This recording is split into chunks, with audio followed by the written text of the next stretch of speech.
this is the first example of our carbon-14 type problems that we're going to do, and here we will be solving for the age of a dead organism if you know the current carbon-14 decay rate.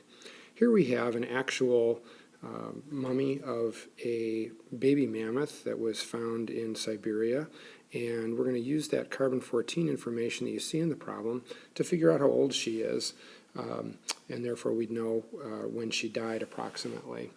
So the first thing that we need to identify is what are we actually finding here, and that, of course, as we just said, is the age.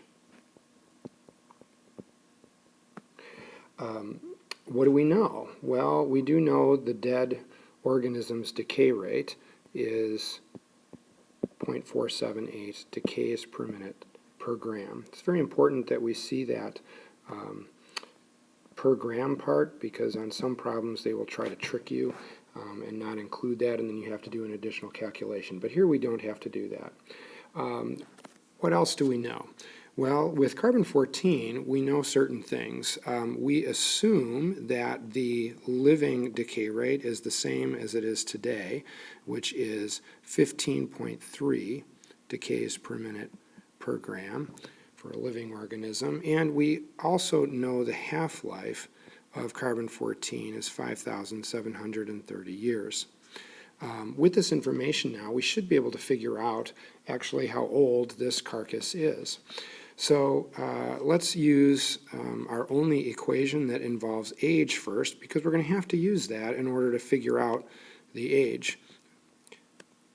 So this is our age equation, and we know the half-life of the carbon-14. It's 5,730 years. Unfortunately, we do not know n at this point, so we cannot actually solve for the age of the organism.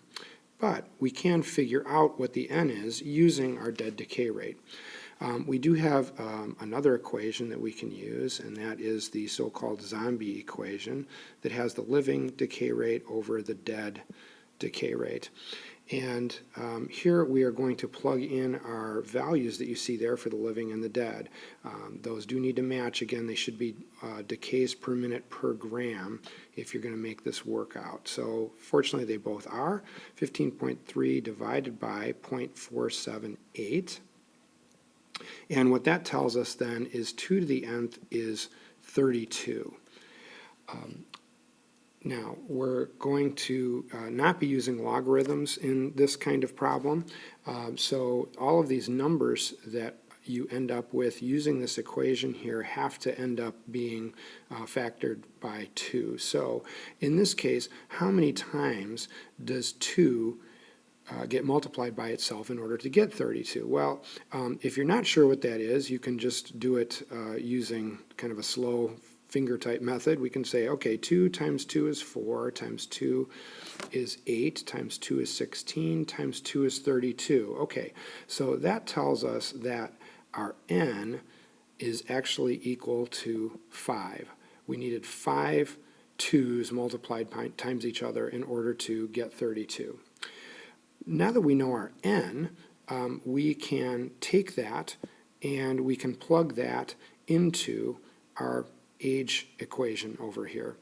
And so let's do that, and we plug in our n of 5, and that's going to be equal to age. And so we're going to take our 5,730 years now times the number of half-lives n. 5 half-lives have gone by for this mammoth, and that would tell us the age. So when we multiply that out, our age comes out to 28,650 years. Now that is not to sig figs, but in this case I would say that's okay.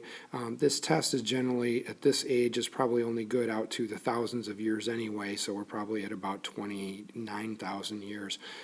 But this ends up working. So now we know the age of the mammoth based on her carbon-14 decay rate.